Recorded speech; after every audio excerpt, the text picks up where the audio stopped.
Uncensored brought to you by PointsBet. Check out PointsBet greats, odds and offers. So download the PointsBet app today and gamble responsibly. And my next guest, one of my favourite players in the NRL, Wade Graham. Welcome to Uncensored. Finchy, thanks for having me. Thanks for joining me, mate. How's the break been? It's been good. So I just got back from a 3.5 week camper van trip with the missus and a couple of kids. So how confined spaces with the kids? No, How's that? bad. We had the sixth birth, right? And the kids are only young, a bit over 2 and 6 months old. So we had the sixth birth. It's got like, you can sleep six if you really want it. But so we had me and the 2-year-old up on the top over the driver's seat, and then the missus above at the back. She's still breastfeeding, so she was at the back, and then we had plenty of room. So yeah, it was cool. We went through Mudgee and Dubbo, took the boys to the zoo, then all the way up to Uluru, back down. What's the zoo like at Dubbo? It's pretty cool. So they don't have all the attractions like feeding the animals and that because of COVID, but still pretty cool. My oldest, he loves animals now. He's at that age watching Madagascar, the Lion King. So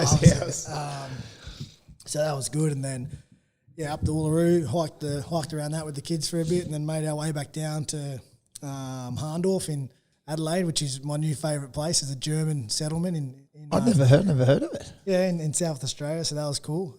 Surrounded by Adelaide Hills wineries and that. So spent a few days there, and then made our way back. So is it your favourite place, the German settlement, because it has German beer there? Oh, is that why? That's one of the attractions.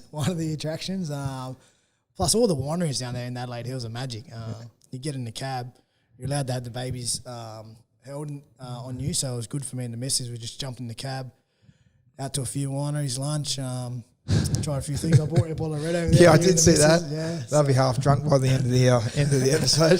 So no, it was a great time, great break. Have a couple more weeks now here at home and get back into training. How's it been with the bubble this year? Did you enjoy the break? Was the break a bit different, or was it take advantage of it more, considering you couldn't really get away or get out and about? Well, so my missus is French Canadian, so normally as soon as we get a break, we book a flight to Canada, right, to go see her family. Especially now with the kids, I don't really see them throughout the year that much.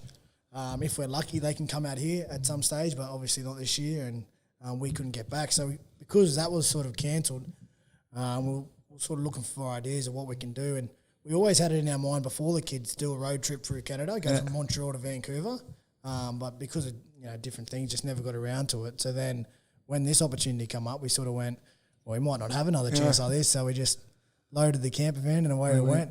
Where'd you meet your missus? The Coogee Pavilion. The start of many great love affairs. Yeah, so well, to be fair, a lot of them don't last as long as yours.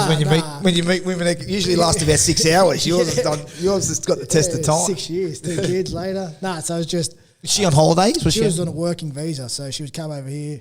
She was travelling around Australia, and then she was with a group of friends in Coogee, and I was with a big group of footy boys actually. It's like of course you were. The usual suspects. It was me, Tony Carney. Yeah. I think Piercy was there. Yeah, it must usual suspects. That's the A team. It must have been a bye week because I think actually Isaac was there, and we just got to chatting. Nothing really. My mate my best mate actually just got married to a Canadian bird, and that sort of started the conversation. Then she actually left Australia. Then she went more travelling, and we sort of stayed in contact. She went back home, did a little bit of time over home, and then got another 12-month working holiday, travelled for Asia by herself, come and spent her last 6 months in Sydney and never went home. That's what the big fella does. Talking about your kids, what about when you were a kid? You were born in Blacktown. Now you're the mayor of Cronulla now on the beach, but it started out west for you, Blacktown. What was growing up there like? Well, I had a great childhood. I got 3 sisters, 2 are older. There's a bit of a break between me and my younger sister. But yeah, it's just go to school with your mates, ride your bike to school, ride your bike home, play footy all day at school, come home, play footy on the nature strip, cricket in the summer, and just always been, active outdoors. Yeah, just pretty much playing the whole time, and the old rule, home when the street lights come on, and that was it really. And it was I never wanted for anything. We weren't well off, but we never really struggled. Mum and Dad worked real hard. Both had full-time jobs the whole time. I was growing up. I think by the time I got old enough to sort of realise my sisters were already old enough to look after us, so Mum and Dad would be out working, and the sisters would be home looking after us, and it was awesome. I had a great childhood. Mate, were you good at school? I was okay at school. I didn't love school, but I was pretty good. I always enjoyed reading. Got that from my sisters and my mum. I always read books, so I was I was decent at school without working really hard. And I suppose by the time I got to like year 7 and year 8, I was already eyeing off footy as a thing that I wanted to really do, and that was sort of the main focus for me going through high school. Well, I think you debuted in year 7. We'll get to it a bit later. You're about 13 when you're playing first grade.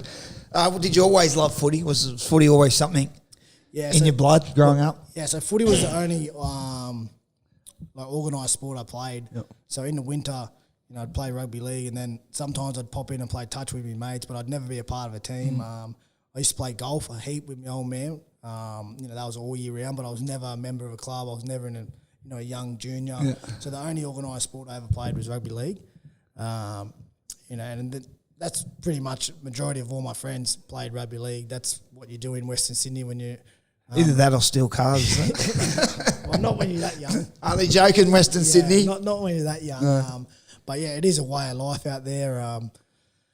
I come through to 03, I was 13, Penrith won the comp, so you could just imagine the effect that had on all the kids, around my age, looking up to them guys, wanting to be them guys, and it's always been a constant in my life. Yeah, mate, to talk about, you're obviously a Penrith supporter growing up. Yeah, love it, like I said, so that year 03. Yeah, thanks, I just finally got over it now. We didn't have much, we didn't have much success before then. Yeah. And then, they had a couple of real good years, 02, 03, 04. They killed it. And that 03, I would have went to probably majority of the home games. You used to get those footy passes when you played in leagues. Yeah, so you go up there, scan your ticket, sit on the hill with all your mates and you watch the footy. And, they were wonderful that year. Like Gowie kicking the two Lukes on the wing, Rooney and Lewis. And then West was killing it, Presto, Nellaval, Portour. They were brilliant. So... that was, probably the first time, I was really inspired by a first grade team, and it was a wonderful year then, and some real good highlights and memories growing up, sitting on the hill at Penrith watching them play. So you then played the Penrith Juniors, you moved into Penrith Juniors, so from that point, did you always want to definitely. play for Penrith? So the story that's always got around is, I was Luke Lewis's ball boy. We both played at Blacktown City. My old man coached him in the 17s. And I was 11 and I was the ball boy for him. And then the next year, Luke ended up playing first grade, and I think he scored, like 16 or 17 tries that first year. The next year he went on to play Origin for Australia, and they won the comp. And that was the first time I ever had sort of an existing relationship with someone who'd played first grade, and sort of like, it was still a bit of an idol, still a bit above me by then, but as you come through the Penrith junior system, a lot of the guys you play with or against a couple of years older than you, as they start progressing in the first grade, it's sort of that natural progression. You go, well, if he can do it, like, why can't I do it? Like, I played with him and I played against him, so if he could do it. So my guys who kicked me off were the Michael Jennings, the Timmy Grants when they came through, Joey Paulos, so guys who were 2 years older than me, but I'd played with and against, coming through throughout the juniors, throughout some schoolboy stuff, and then they sort of kicked on the first grade, and you go, well, righto, then it's not too far away if you just keep your head down and keep working hard, a little bit of luck, it's there for you. Mate, Louis, that ball boy, then you end up having a great career with him at did you play with him at Penrith? Or I did. And then Cronulla, and obviously winning a comp with him. And so Louis probably, besides Gowser, Louis probably the bloke that I played the most footy with in first grade. I had the 3 years there at Penrith when I came through, and then I think he came down in 2014, so it was only really a two or 3 year break, and he finished his career there. So he's a great influence on me. He's a good fellow. He loves footy. He was such a great player, and he was always someone I looked up to as a kid. And lucky enough, got to play plenty of footy with him. Penrith, did you have a favourite jumper of the team? Because obviously the licorice all sorts and the probably chocolate soldiers a bit before your time. But because I was a Penrith fan too growing up, I was mad. Freddie was my hero. So I love the licorice all sorts. So that the 91 sort of vintage. Yeah. Did you have a favourite jumper? No, I like the all black one. Yeah, the all black, the ones they played in the early 2000s. The one that Jolie Clinton's wearing when the big shot of Sonny Hill comes up, that real black one. Yep, I was in 2004 collar. I think that would have been the first, maybe. 2004 would be about right. We were playing Harold Matts by then, so you get your first Penrith jersey. Yeah. And I always like playing the black. It's funny because even today, sometimes we get alternate strips. We get the black strip at Cronulla. Yeah. And as soon as I walk in and I see the all black, I kind of feel, back Penrith. I like this. I like the black. I like the black strips. Well, you obviously come through to Penrith and you represent the 16s and 18s in New South Wales. So you're a childhood star. By 2008, you're starting that season in under 20s, is that right? I actually started in SG Ball. So what's that, under 18s? It's under 18s. But the year before that, in the last year of Flag, I played in the Flag Grand Final. We beat Parramatta. So I was 16. I came off the bench in Flag, and I scored a try actually as soon as I come on the field, and we went on to win the game. But then the following year was the first year Flag changed to Toyota Cup, and me and another, we were 17 at the time. We went back to playing ball for a couple of games. And you're still at school? Still at school, yeah, year 12. So you're telling me you started 2008 in SG Ball. In SG Ball, yeah. In round 15, you make your debut in first grade. That's amazing. That is quite ridiculous. You're still at school. Run me through your thought process. Who's the coach then? Is it Matty Elliott the coach? It was Matty Elliott. Was he ringing you up or how? Well, actually, or do you even have a mobile? You're at school. I don't even know. Ring you home. Send you a letter. I've got a couple of funny stories from that.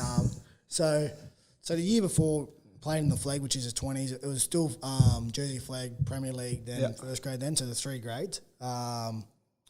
We finished the year with a good win, and a lot of us in that off season sort of had an opportunity. It's not like the train and trial these days. They just give you an opportunity if you want to come and train to fill in the numbers because it was a top 25 back then. So they needed the bigger squad to do a scrimmage against and game simulation. But not everyone was contracted, so we had the opportunity to come in and train. So I was actually training a little bit with the first grade squad already in that pre-season. And then in the January when I went back to school, I remember we had this session. It was a Saturday. It was a tough session. I think it was like a Thursday session. And Matty rang me and said, "Oh, do you want to come and train?" I was like, "Yeah, no worries. I've got school, but I'll get out of school and I'll come up and then I'll train." So we went up there and we got towed, proper flogged. I struggled that whole day, and I think Matty come and see me at the end of the session. He goes, "Oh, do you want to come back and train again tomorrow?" I said, "No, I'm going to go to school. I've got school. I've got to go to school, mate." But yeah, it was some crazy times. It was good fun. It all happened, like you said, really fast. So I played the 2 games in SG Ball. I actually didn't play that well. I was probably kicking stones a little bit that I went back to the 18s after playing in the 20s the year before. And another young bloke who was playing in the SG Ball was Greg Ritchie, who's one of the best. It's his birthday today, actually. I messaged him. He was one of the best junior players I ever played with. Unfortunately, a lot of injuries. He just never really quite fulfilled his potential. But he did his ACL in the second game SG Ball, and from that moment on, they just went back into the 20 system where you're training, full time pretty much, like morning and afternoon, and it went from there. What are you thinking at school? You're probably rolling around school with your head high. You'd be the king of what school? Blacktown? You go to Blacktown? I went to Hill Sports. Hill Sports. So I was a part of the first crew that come through Hill Sports. Yeah. When I went to year 7, it was the first year it changed over from Grantham High public school to a sports school. So I was still mixed with all the local Seven Hills kids, and then the kids who'd come on the sports program. So I went with another, my best mate from Blacktown. So it wasn't in our local district. It was in the Parramatta comp too. So all my boys who I grew up with and played against were in the Penrith comp and playing in the Penrith school system. So I was sort of excluded from that. Did Penrith push you that way to go to the sport? You just no. I was going to go to my local high school with my sisters. But then my best mate actually wanted to go and try out for the sports program, and I said, "Oh, we've been best mates since kindergarten. I'll come with you." Yeah, no worries. I'll come across, and we both made it. So then we both went there. I was only a bus and a train in the morning to school anyway, so we ended up going there. And like I said, because I was I was in Blacktown. Is the cutoff, right? So if you're in Blacktown, you're playing the Penrith Junior District. If you're in Seven Hills, you're playing the Parramatta District. So all the guys who I went to school with were all Parramatta kids, but I was the Penrith boy. So I sort of didn't really hang around too many of the footy boys at school. Me and my best mate hung out, and we had other friends there who we sort of knew from around the place, and that was pretty much it. How were you feeling going into your first game? Because you're 17. There's a select few of us who played first grade at 17. And still in high school. How were you feeling? Can you remember what your thoughts were? Because I know you were a big kid, but still, you're a kid. Yeah. Well, at the time, you don't realise you're a kid. Like, you're fearless when you're that age. You just want to get out there and play and play footy. you've chased this dream and trained so hard. Like people think, not think. A lot of the perception is, you get the first grade and you work hard from there. But there's years of dedication that goes into that. Like since you make your decision when you're 13 or 14, that's what you want to do, and you dedicate yourself from there. And so it's a lot of work that goes into it. So when you finally get the, whether you're 17 or 26, when you finally get that nod, mate, that you're going to be playing, it's the best feeling ever. How did you handle the speed and physicality? Because I was 20 kilos ringing wet at 17, you know what I mean? I wasn't so physically, I struggled against playing men. The speed wasn't too bad because I was quite fit as a kid, but I really struggled, obviously, just with the physical side. How did you? Because you're always a strong, big kid, coming in. I think, the physicality is always, it's always not a shock, but it is something different, especially coming through the juniors. Like you're not playing against boys no more. You're playing against hardened men who have, played and trained at that first grade level for a long time. And the biggest thing that I struggled with, and most players, young players do, is it's easy to go out there and do it once. It's to backing up the week after week after the week, and it's a marathon. The NRL season is a marathon. And it's just that back up, the wear and tear, and doing it again. It takes a while to get used to, and it takes a while for your body to mature to just sort of bounce off one week and be able to bounce into the next week. So, yeah, it certainly took me a few years. I'm no different to anyone else, and that's why you often see except the exceptions, the Greg Inglis's, the Israel Folau's, these naturally really gifted athletes. Us mere mortals, it sort of have that dip every now and Some again. stuff. Well, my dip lasted for about 12 years. Do you remember your first win? I do. So my first game, we played the Dragons. Yeah. And then I remember, for some reason, I think it was Nathan Brown, he was toying with this idea of putting both centres on the same side during summer shifts. And I remember my first goal line defensive set, I get back on the turnaround, I look up at, it was halfback 5'8", back rower, fullback, and then it was Gaznia and Matt Cooper side by side. Hard enough, one of them. What's he doing over here? And that was one of the first things I remember, that stands out into me a game like that. But so we end up losing by 1 point in that game. So Jamie Sow kicks a field goal. We lose by 1 point. The next week, we play the Broncos. We have a 90-minute draw. So we have a draw. Well, you see, you went extra time. So we went the extra time. And no winner. It was golden point. Went the extra time. Did you have a crack at a field goal? I didn't have one. Lockie Coote had one. It was his debut. He had a crack at one. We went 90 minutes. And so then after this game, I'm going, first game, lost by a point. The next one, it's a draw. Well, how hard is this? Just to get a win. How hard is it? And then we come up against Parramatta and we come away with the goods that time. We come away with because on the other side in Parramatta was a veteran old halfback who was playing against you. It was me, and you were the left side 5'8", and I was on the right edge for Parramatta. And I remember it vividly. It was at Parramatta Stadium. It was Sunday afternoon. It was. And I remember going, you get a bit, when you get a bit older, you get to feel a bit righteous, or you feel like, well, who's this young bloke? He shouldn't be able to tackle me hard, because you feel like you've, Anyway, I remember going to the line, and as I passed, you put your shoulder straight through me rib. Perfect time, wasn't late or anything like that, but I was obviously thought I was too good. Who's this kid coming after me? And I remember turning around and spraying you, trying to sledge you. Fuck it, I'll get him off guard and just sledge him. And I remember you just looking at me, just like, mate, what's this fucking idiot? It did not faze you one bit. You went on to have a great game. You totally outplayed me, which is no hard feat, but considering you're only 17 at the time. And I remember taking away from that game how you played 8 games that year, but you were just a natural at it. You physically, which I always remember trying to send traffic at you, but you handled it physically. And in terms of, with me, if you go to a game, you can look at me and if we're up by 10 or down by 10. I'm all over the place. Where you were just, like a duck on water, you were just cruising. Nothing's really seemed to faze you at such a young age. Well, at the time, I suppose, you don't really know how you're going yourself. So it's good to hear, the perspective of someone else. I was probably too excited to be worried about all that much. I do remember, I don't know who the back rower, it might have been Ben Smith was your back rower. And pretty much every set is like, there he is, get into it. And, a bit more colour. get into it.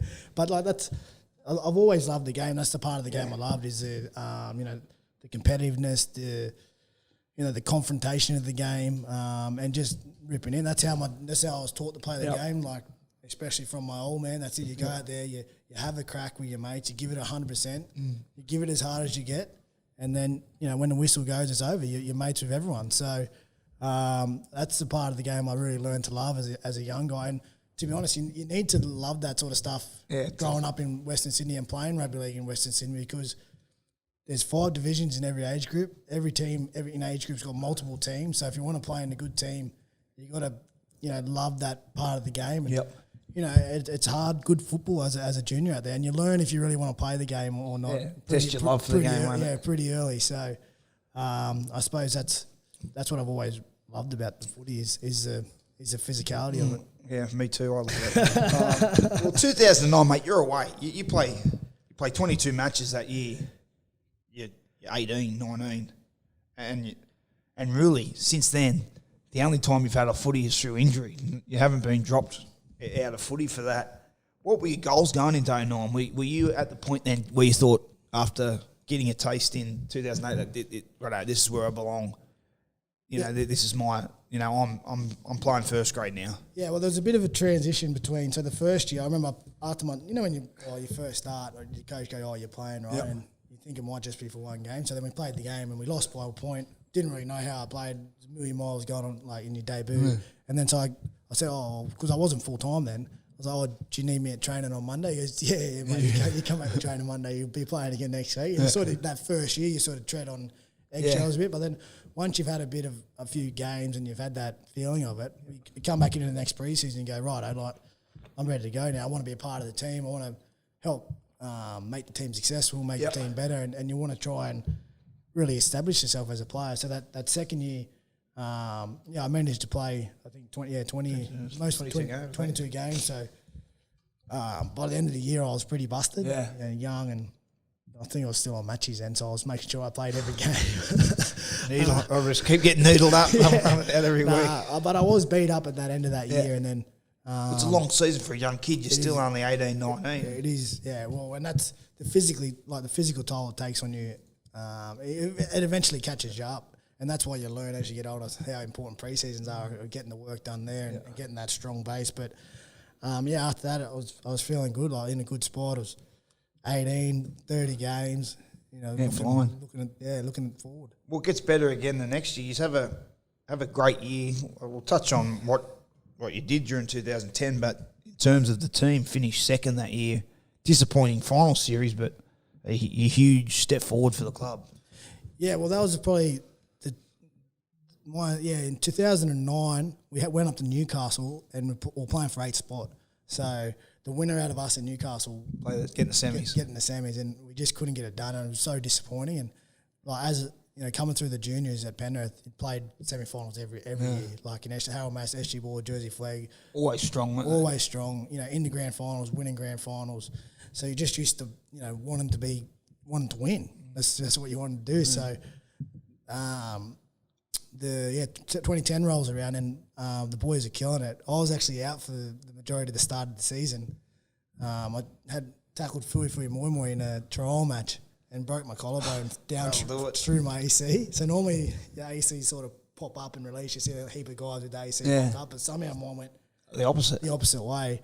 So we had to get in there and clean it up and fix the joint. And I was out for 12 weeks. So when I come back, the boys are flying. They'll come in. They were second or first or second for the majority of the year. And I struggled to get my spot back in the team. Travis Burns and Walshy were the halves at that stage, and I struggled to get back in.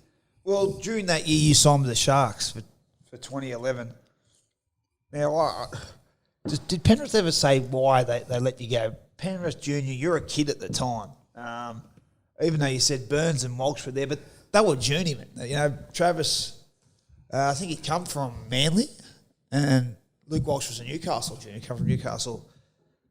Did they just not invest time? Like, I just can't. It possibly would have to be one of the biggest brain fade of decisions from a club to let you go at that age. We've been around the game for a long time now. I understand the work that goes into managing your salary cap and how hard it is to fit everyone in, especially us who had success. So the issue, even though we didn't have much success through those early years when I come through Penrith. The issue was we had a heap of juniors come through. There's probably 10 of us Trying to keep you all. who weren't signed full time, and all of a sudden we're full time players. So it's hard to fit everyone in. And at the time, a lot of us came off contract at the same time. It was myself, Lachlan Coote, Michael Jennings, Frankie Pritchard, a couple of other guys who were there at the time, Brad Tye, Gavin Cooper. It was a big list. And so Cowboys came in, so I wasn't playing much first grade at the start of the year. You nearly go to the Cowboys, don't you? Yeah, so I didn't play much footy at the start of the year because I had my shoulder surgery, and then I come back and I was coming off the bench, or I was playing in different positions. And then the Cowboys came in with a pretty decent offer, and so did the Sharks. And at that stage, I was leaning towards the Cowboys just to go up and play with JT. Yeah. So I was still playing in the halves at that time, the opportunity to go up there and play outside him. Did you see yourself playing in the halves for the rest of your career? At that time, I did. At that time, I did. So that the opportunity to go up there was really appealing. And then I just sort of thought, well, Gowser gave me a ring to starters, and he sort of got Cronulla in the picture. Yeah. And I was still living at home with mum and dad then. I hadn't moved. Well, what do you mean, 20, 21? I was 19 turning 20. Yeah. So then, I wasn't sort of, and Penrith was all I knew. Yeah. And I wasn't sort of willing to take the risk to go to a new club, live out of home for the first time, balance both of those things. Yeah. So when I signed with Cronulla, I ended up living at home for 12 months and travelling. And then once I was comfortable within the club, then I moved down. Well, your mum can always drive over from Penrith. It's a long way to Townsville if you need some spag bowl cooked for dinner, Yeah, I sort of sat on the fence for about a week or so, and I was swinging either there, and then someone was just pulling me towards Cronulla. And I'm glad I made the decision. I live down there now. I'm settled down there. It's my 10th year at the club. My young family is settled down there. It's a good spot to live, and like I said, I'm not too far away from my parents and my sisters, my nephews. Yeah. So you signed at the Sharks to play 5'8". Did they get you there to play? Yeah. So Flano was great, mate. He came in and said he knew I was coming off the not so good year the year before, in and out of first grade, sort of chopping and changing. And he said, mate, listen, you'll be as long as you're fit and healthy and doing the right thing, you'll play every game this year. Yeah. And so he sort of gave me that confidence that he was going to back me. Yep. And then, but it's not like you were a 50-50 proposition. All you needed to do was get fit or not be injury-free, you know what I mean? Yeah, but it's still good to have that confidence. Like a coach comes and says, listen, you're my man. Like, you're going to be in there. As long as you're fit, as long as you're healthy, you do the right thing, you're going to be in there. So just, if you have a bad game here or a bad game there, don't worry about it. Just keep working and developing. And, that sort of confidence and that sort of patience allows any player in first grade to, start to fulfill their potential because they're not worried about looking over their shoulder. They're just worried about getting better. And then all of a sudden, they get the good games become more regular and the bad games become a lot less, and then the difference between the good and the bad sort of narrows up, and then all of a sudden you're an established first grader. Yeah, when was the first time you get moved to the back row? Was it that year? No, it was the year after. So we signed Toddy Carney, and it was funny because when I played, why I progressed in the halves in the juniors so fast was not because of my halfback play. I was always a good communicator. I could always talk and organise people or get shape on. Well, you're a footy player, Yeah, so I could. That was why I progressed. I was never never been the biggest or the fastest. I've always been able to look up, count numbers, organise shape around me. But I was never the sort of halfback who'd get the team around the park. I'm sort of like, well, a play goes into there. I see there's something over there, so I'll get around and I'll put a shot on. So I was more like a traditional 5'8". Yep. But I was playing halfback at the Sharks. And then when you signed Toddy Carney, I was doing my best to sort of, Toddy actually came to play half and I played 5'8". Yep. Taken away from Toddy's strength there because he's probably better at counting numbers and playing footy than I am. So Flano come and seen us and said, I'm thinking about putting you into the back row. Put Toddy at 5'8". We get Jeff Robson in to play half. He can steer to the ship. You play on the left edge. But I don't want you to play like a back row. I want you to still get your shape on. I want you to still play. Like, you're going to have to carry every now and again when you need to carry. But we'll just see how it goes and we'll try it out, right? And then... How was that? I remember Ricky Stewart put me into hooker. I went home and cried for a week. How was... You're a 5'8" going, I'm going to play back row. What was the mindset? What was your first thoughts when Flano told you that? I was okay with it. Yeah. I was honestly okay with it. By that time, me and Toddy had struck up a pretty good friendship. There's no doubt that it would have been better for him, the team, like for our team, for him to be freed up and not having to organise everyone, just to float around the park. Yeah. And then you know, if that's what it took for me to keep playing footy, but if it was going to be Robbo in and then the choice out of me and Toddy, and I'm out the team because Toddy's better 5'8" than me, but there's an option for me to stay in the team, just try and play a different position. 100%, like, I want to just play where? I just want to play footy, man. Like, so whether it's 2, 3, 4, 12 on me back, it doesn't matter. I just want to get out there and play. And like I said, Fano was good. He said, I don't want you to play like a back row where you're just going to run lines. That's not your game. You get out there and you just play. Well, you certainly changed the mould there, didn't you, for the back rows? Because you're right, the back rows around that time, like your Hoffies, Ryan Hoffmans, the blokes just punching a line every day, where you're a bit like the Glenn Stewart mould, where you were creating space for people. Well, it's funny you say that, because that's a lot of my stuff. I had a look at Glenn Stewart, and you know, he was at the top of his game then. He's playing Origin. He had that combination at Manly. I remember I'll tell this story. Me last year at Penrith, we played Manly. It was when they were flying to 2010, and it was that left edge. It was Glenn Stewart. It was awfully Glenn Stewart, Jamie Lyon, and then Snake out the back, Brett Stewart out the back. Mate, they beat me on the outside. I was defending at 3 on the outside. On the inside, Glenn Stewart ran over the top of me. And I think Jamie Lyon got a chip and chase too. Like, they were just a complete footy team, and they had all the tricks. They did. So then when I transitioned into the back row, Gifty was one of the guys I actually looked at. Like, he'd run those shapes, the little short side blocks on the short with Snake out the back, and that's how I tried to play, really. Mate, I remember playing in 2013. We're playing at Brookvale, and we're getting smashed. Like, you know when people say you should retire a year too early? Like, I retired a year too late, but I'm glad I retired a year too late, because I never had to think, oh, what if? I knew I was cooked, right? So anyway, we're playing Manly, and they're flogging us. And there's about 5 minutes to go, 10 minutes to go, and we're getting pumped. And Gifty's caught the ball down the short side. And I was just Glenn Stewart, and I've looked up and went, Gifty, no, mate, please. Like, and the dummy half looked at me and went, no, and he didn't run it for me. Like, he was going to run it up to me again. Like, he just hammered me all game, and I was like, mate, I was only crying. Please, Gifty, mate, you're up by 40. Just look, the game's over. And he ended up not getting the ball. But especially when Cherry Evans came in, he freed up Cherry Evans, who was playing like a second sort of fullback in a way what you've created there too at times for Cronulla. Yeah, I feel like, so I struck up a really good relationship with Jim Maloney when he came, because we actually had a bit of tension at the start, because we both, like, at the same time, we both see the same thing, but both have different ways of getting it done. So it took a while to sort of gel, and it was just, we sort of just learned to trust each other. It's like, well, whoever gets the call in first, you just run that play, because we're both seeing it. Yeah.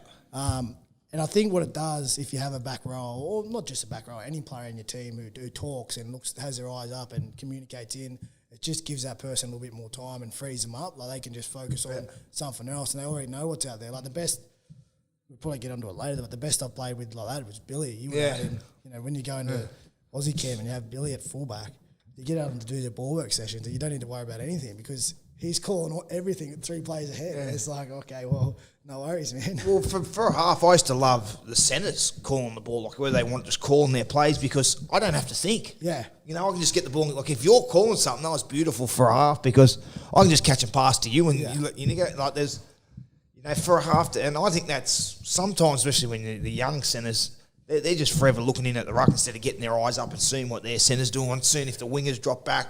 And for a half, for me, that was gold, because then I don't have to think of come up with a play to do something. It's the back row or centre's already called. Well, it gives you a lot more time too, because you're already worried about talking to the hooker, looking at the ruck, checking the markers, checking A and B. Like, and then by the time, oh no, that's all sorted, I'll check out here. Like, you've got the ball in your hand. So I think good communicators 100%. Are always good players. Mate, the next few years is a real roller coaster for you at the Sharks. There's the Asada drama. Flano gets stood down. There's Todd Carney's incident. Peter Sharp's the interim coach. He stands down.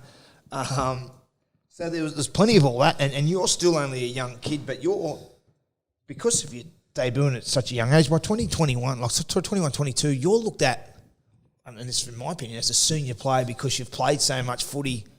And you've been around for so long, by 23 you're in your sixth or so season, 7th season, but you're so young. How was that to handle all that, but still focus on playing footy, because that's what you're there to do, but there's so many distractions in and around that club over a couple of year period? Well, the first year was Well, it was all tough to start with because it's just, how huge everything was at the time.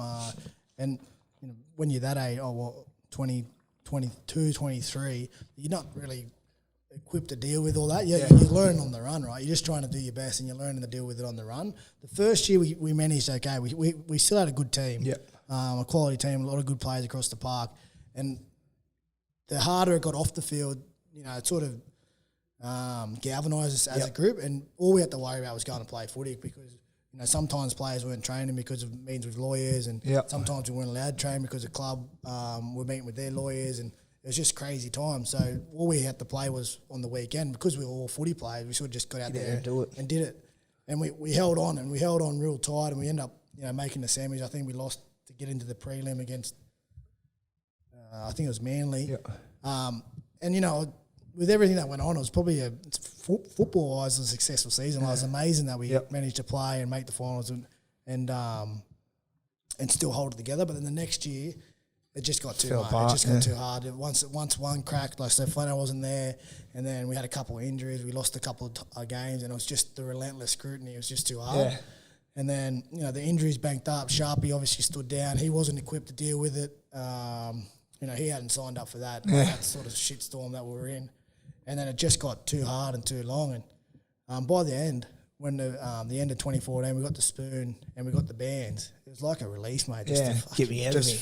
Yeah. I broke my foot and I had surgery on my foot and I was out for like the last 3 or 4 games. And then the SARS stuff come to a head and I was like, thank God. Like, just get over and done with. 2 years of torture of just the unknown and just working through it and not knowing whether you play footy and just dealing with all the stuff that you didn't really sign up for. You just want to go out there and play footy, especially as a kid. Exactly, when you're a bit older, you understand the dealing with the club and dealing with everything. But when you're a kid, you just want to go out there and play and try and win games. But it wasn't a great period, but it certainly I certainly took a lot from it as an individual about learning to deal with distractions, just getting on with the job, not reading into all the certainly when you're younger, it's easy to have your head in the papers 24/7 and getting filthy at journos when holding grudges. Well, that's the thing; it's not good for anyone doing that. So you sort of learn to just get through it and just get on with it, and just to keep plowing forward, mate. Because that's all you can do. Like whatever's happened has happened. In any circumstance, all you got to do is just deal with it and get on with it. So I learned a couple of real hard lessons, but I suppose I was still early in my career, so in the long run, it was probably good for me. Well, you build the next couple of years, and before we get to 2016, which is a huge year for you, are you playing the Indigenous All-Stars in 2015? That must have been a great experience for you. Awesome. Got to, obviously, it's a great week. Presto's brainchild. Laurie was coach? Laurie was coach. Presto's brainchild to get this game up. It means so much to the community. The week's actually, the game is just like a bonus at the end of the week. All the work you do in the community, you work with the kids, and you get out there with all the boys. It's just a real good week to be a part of as a player. I think it's a wonderful week for the game. Everyone gets behind it, and it's an awesome way to kick off the year. So, and then the opportunity to play with guys, GI, JT. Who I wouldn't have had an opportunity to play with before. Awesome. Well, I actually played in the first All-Star game. And obviously, with me Origin, I got called in the night before. This wasn't the only rep team who got called into. The number one All-Star player in history is me, because Billy Slater was originally picked as number one. Oh, yeah, okay. So this is the first year, I think it's 2010.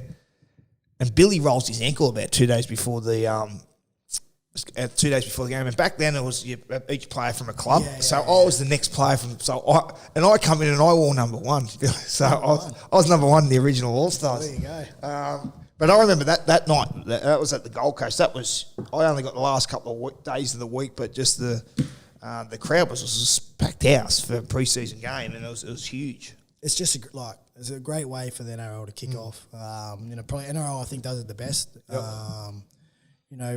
Celebrating the Indigenous culture and Indigenous influence they have on the game. And I really feel like they're leaders in all sports in Australia in that area. And like I said, the game is just a bonus at the end. Obviously, everyone loves game footy and we love playing and the fans love watching, but the work throughout the week and the lead up is what it's all about. Can you just fill up weigh those waters off us. Well, 2016 rolls around and it's a year that would change your life forever, change plenty of lives in the Shire. But obviously he's a track 'em well. What's the feeling now you look back in hindsight? Did you see anything different in that pre-season or coming in early in the season? Did you feel anything different? Obviously Jimmy Maloney's there. There's a few different feeders hitting his straps. Yeah. There's a few different, you're probably getting to the middle stages of your career, really, dominant player in the NRL. Was there a feel like fuck, this could be it? Well, I think we started to feel it in 2015. I think so. That was a year we had Jimmy in 2015. Mickey Ennis was massive for us. He come across from the Dogs, and he was good. His combination with Lewis was So we started to feel that build in 2015. It never happens overnight.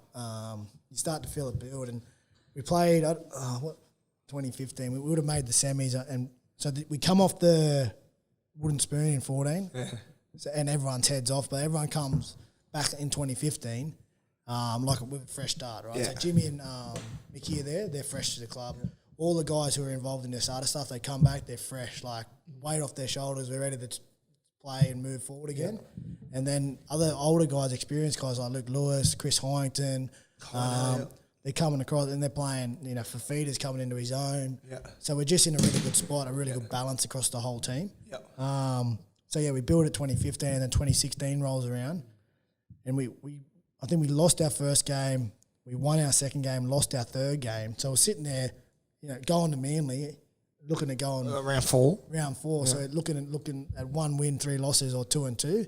So we get over to Manly and we get the job done, and then we just go from there. We win 15 in a row. It's probably the only time I played, consistently in first grade where it just it was easy when you went out there. Like during that run, you just went out there and it's like you were training. Yeah. Into that point, set play, try. Benny Barber at the back, like he was massive that year for us, man. What he was doing out the back, it was just almost 2 into a point. Well, did he come that year? Because so he came 15 as well. 15. And he come from the Bronx. And so he went from the Dogs, had the year at Brisbane, and then then he come to us and he played 5'8" for a bit. Then he come off the bench for a bit. He sort of didn't really kick on that well. Yeah. And then we had the whole preseason together. We went back to the fullback and he struck that the Bulldogs form he had where he was the best player in the competition. And he was what he was doing out the back of shape for us is it was almost 6 points every time you'd get him the ball. So that was a really good year. It's by far. Obviously, by winning the comp, it makes it so much more enjoyable. But just the whole year, just looking back, it was just good times, good crew, well balanced. We all enjoyed each other's company. We're going out on the weekend, we're winning. It was easy. It was a good place to be around. And then, we got there in the end and we got it done. I always thought Cronulla, and this is a compliment, that they'd drag you in the gutter. It was a prick of a game to go down the Shark Park, Even sort of the mid-2000s, you'd have Gull, you'd have Nutley, you'd have Beattie. Bird, these sort of blokes. And obviously Gull was there. And then early. So no matter where Cronulla were coming, it was always a tough game. Because and it was one of those games you played, you could be a stylish game, but they dragged you into their street fight sort of thing. And sometimes they weren't the most skilled team, but they could out-tough you if you weren't mentally ready to go with them. Did you feel sort of through that position? Like you said, you brought Innes in, and I thought Mick's best form of his career was at Cronulla. A bloke with a bit of guile and a bit of finesse around there. Lewis, who's just an out-and-out footy player who can take advantage of that. Then we've got your skill, Maloney's, that anticipation that Jimmy's got. You had a bit of blokes with some play around that toughness that Cronulla had, especially with Pryor was there and Gallen leading the way there. All of a sudden now you got a team that can play any style of footy. Yeah, it was good. So, because even when the years, 13, 14, 15, we'd have to graft for everything. We'd graft away. It takes its toll, doesn't it? Yeah. And you're winning games 14, 12 every week, 20 to 18, you'd go into the wire, which you need to do at some stage, on the week-to-week basis. But every week eventually takes its toll. But we get, when you get guys like, on the back of that graft and hard style, you get guys like Benny at the back.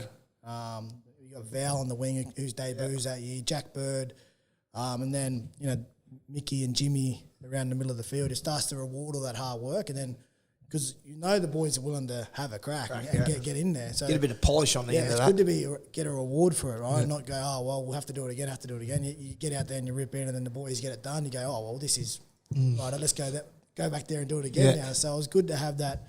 We had that probably 3-year period where we're really just firing. And like I said, it's probably the best, like the most balanced team that I've been a part of. Like, because you look at, our two front rows were different players, Andrew Feeder, Matt Pryor, right? They're two completely different players. Our two back rowers, two completely different players, was me and Louis.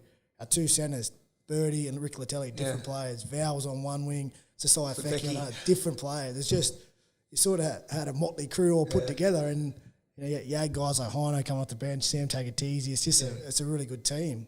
That year, you obviously played great footy. You named in game 2 for the Blues, but you get suspended for that.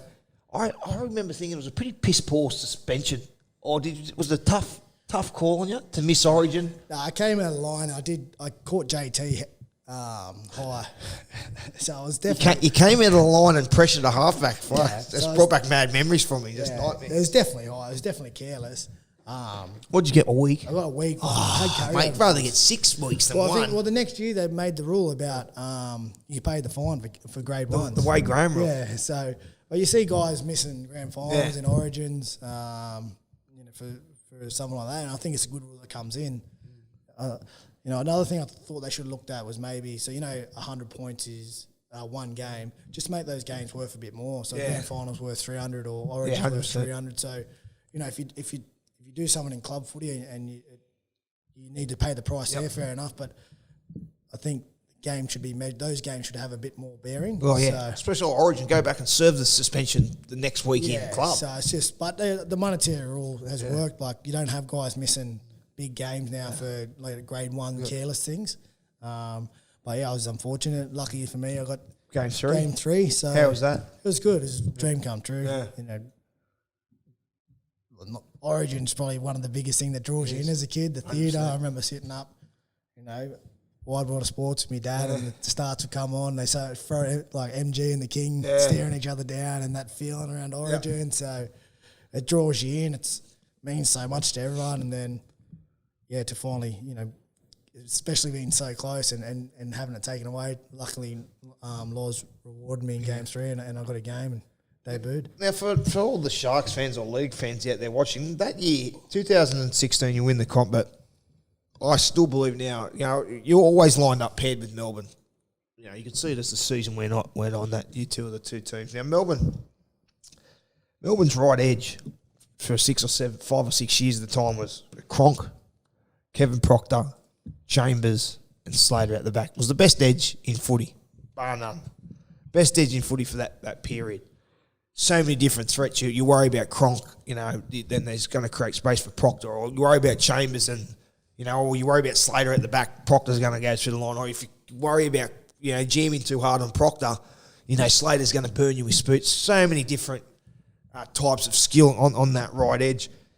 They had awful trouble against Cronulla, Melbourne, the style you played, but more importantly, the left edge for Cronulla, which was led by you. Did you make a concerted effort, because no one else could dominated that edge like you guys did at Cronulla, and you're on that left edge with Jimmy Maloney, who's about as good a defender as me, Ricky Latelli, and Feki. But did you take that upon yourself, because you had Melbourne flustered and got them totally out of their rhythm, that edge during that season and in that grand final? I think we did speak about it as an edge. We knew how how great they were and how much how potent their attack was on their right, and so we went into those games thinking we didn't need to score any points against their edge as long as they didn't score against us. So if we finished the game and left edge on right edge was 0-0, well, we considered that a win. And that was our main focus. And we were confident enough that if we did get a bit of broken play or the fair share of the ball, either me or Jimmy would be able to see something and just work it out on the run during the game and try to threaten them in different ways. But we just went in completely, defense orientated, just trying to stop that edge, because we knew if we did that, it'd go a long way to win the game. Yeah, but you look at that like you're just hanging in if they don't score. You dominated them. And it was led by you, because you gave Cooper an awful time. I remember watching the 2016, and not only just the grand final, but during the during the season. I remember watching that grand final. I thought Cooper was injured, how quiet he was in that 2016 grand final. But did you take it upon yourself, or did you watch video, and how do you go about it? Because they're pretty smart too, Melbourne, where you can come with one thing, but they're good enough on the run to adjust it.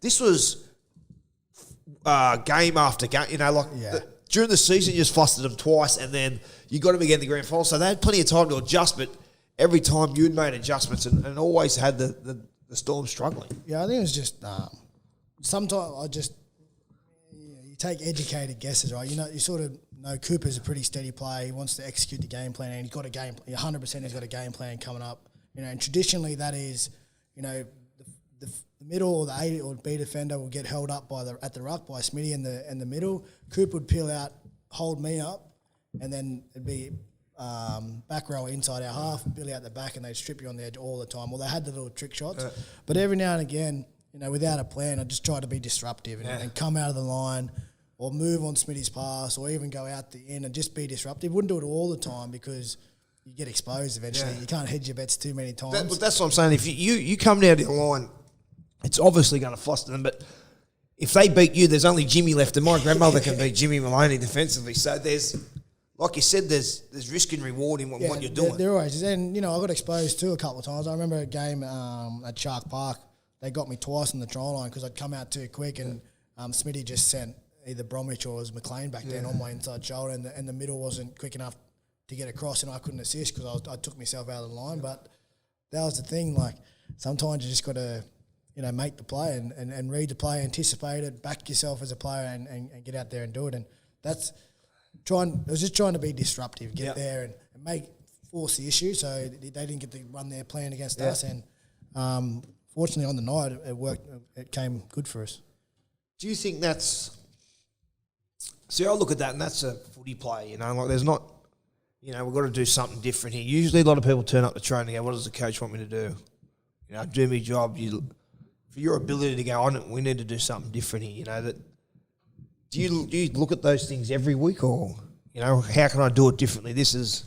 Or the coach might not see something that that's just being out there and noticed, knowing the feel of the game, or what works, what doesn't work. Well, the systems are in place to get you through the game, right, and to get you through the season, consistently playing at a high level.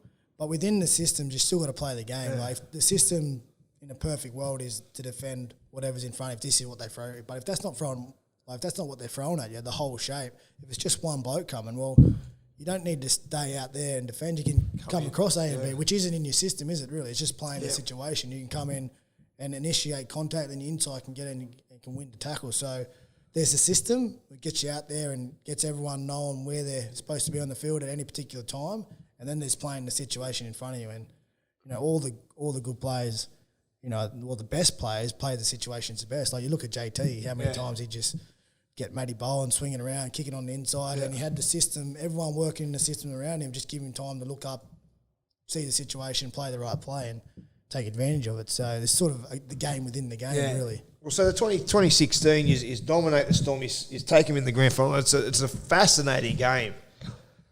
Fascinating grand final. You guys dominate pretty much the whole game. The amount of footy he's had was ridiculous, and I'm obviously barracking for the Storm, being a former player. The way he's controlled the footy, repeat sets, that first half, close to the perfect half of footy for a team in a big game. Mate, we were good. We were really good. But for Melbourne to hang in there, the amount of possession that we had, the amount of, with how well we played, for them just to hang in there and just roll with it, and actually come back, and they hit the lead. They hit the lead. James. Just goes to show you how good they are as a club and why they've had sustained success for so long. Like, we played pretty much the perfect half of footy, and we're up by 2 tries. And, that's not enough to beat Melbourne. You need to put them away. And they actually were good enough to come out and go bang, bang. Get back in front. And it was only from a real, a freakish play from Andrew Fafita to score a try. I thought your outside backs were tremendous that game. Carting the footy, Valentine Holmes, Jack Bird, coming out of trouble. Yeah, they were tremendous. All year they were tremendous for us. They're such a big, in the modern game, having the, Could go. So in the modern game, having that back five do plenty of work for you and get plenty of metres it's massive for you as a team. It allows the forwards to sort of reset, front load their energy in the D, and play the field position game, which is what the modern game now is. It was your back five doing the dirty work, really. When Chambers scores, it's easy to think we've had all this footy, we've blown our chance. What was the talk behind the try line, and then what were you thinking moving forward? Well, it was good. Like I said, we never really used to get too flustered because we were a pretty experienced team, but we knew that we'd had the run of the game pretty much up until that point. They got in front, and that was probably the first game. There's not too much long left in the game either. That was probably the first time that whole day that I felt like, because I just felt good the whole day. I felt like we're in a good spot. Like, this is the time to do it. Yeah. And bang, first half rolls out. I went, yep, sweet, exactly the plan. They score a try after half time. It's like, yeah, well, it's Melbourne. They're going to score a try, but we're still good. They score a second try, and they go in front. You still go, oh, hang on a minute. This isn't how it's supposed to be going. Our time. Yeah, this isn't how it's supposed to be going. But we sort of got in, and Jimmy Maloney was really good. Yeah. He sort of, we're all sort of looking around, and we never really used to have to say too much in that team because it was so experienced. You sort of just look around, yeah, that's my bad, boys. I'll get back there and do it or whatever. But Jimmy sort of pulled us all in and said, hey, listen, it's Melbourne, it's the grand final. We thought it was going to be easy. We're going to roll through them. We're kidding ourselves. Let's just get up there. Good set of D. Let's get the ball back and let's have a crack. And we got the ball back, I think. You got a penalty, I think. Yeah, we got the ball back. Jack Bird's run. Got a penalty, kicked downfield, and I think it was maybe 2 or 3 sets straight after they scored the try. Fafita went under the post, and then we sort of went, oh, yeah, got that second lift. Yeah. We're back in it now. This is where we wanted to be. And then the last minute. Yeah, frantic. So I watched the 2016 grand final, our grand final, that finish, and then the previous grand final, 2015, was Kyle Felt in the corner. Yeah. And I was like, no, not 2 years ago, man. Yeah, how was that feeling? I remember the frantic last minute, that siren goes, and aside from it being massive for Cronulla, it just, I'm sure you're like me, as a kid, all you ever want to do is win a grand final. What's that feeling like? You're a premiership winner. Yeah, well, it's hard to describe. You'll know it because you've been there. Like, you're obviously excited, and you're pumped, and you can't wait to see the boys. And yes, we did it. But one of the biggest feelings that I had was like relief. Yeah, it was like, yeah, we did it. Like, all the hard work, all the years, going back to when you were a kid. Yep. And then you want to work hard to play first grade. So you get in the first grade, then you want to work hard, and it wasn't the easiest route, but you go, well, I want to win a comp, and the finally get there, and it's like, 10, 15-year pursuit, you get there, you get it done, it's like, take that big breath, it's like, yeah, you did it, like, we did it, and then once that feeling takes over, it's like, then all the excitement, and you go see your family, and all the boys, and and then the crowd's obviously going nuts, because, one, it's against Melbourne, so if your team's not in it, no one goes for Melbourne, except for me, in Sydney anyway. But the whole Shire just erupts. It's the first premiership, and that's a special in itself. And they can never take away that fact you won. But you're the first. You're involved in the first ever premiership. The Sharks go on for another 10,000 years. There's only one first-time winners, and you're a part of that. It's pretty special. Yeah, it was a great time for for the club and for the community. Like, that you could just feel throughout that year start to build. Yeah. They've had a lot of close calls over the years. Yeah. And then that year, the way we just went about it, we won, went on that big streak, and you could just tell through the year, like, we sort of knew we were a chance, but then you could just start to feel it within, you go to the cafes and people go, oh, good luck this weekend, or come on, we're going to do it this year, and you just sort of felt it. Did you think, because I always thought, well, fuck, Cronulla will fall over. They won't fucking win one. And then they win 15, well, hang on. Like, I remember that 15-game run, you sort of expect, they'll lose soon, and you just didn't lose, and you got better, and then all of a sudden, shit, this team's a bit different than what the clubs. I think, so when we lost, we had a draw in that 16th game against the Gold Coast, and I think we lost the next week against Canberra, so that sort of burst the bubble. Well, we might have lost against Canberra later on, but we lost the game, and then we actually didn't play that well, like the last 5 rounds. I think we lost maybe 3 of them, the 5 heading into the finals.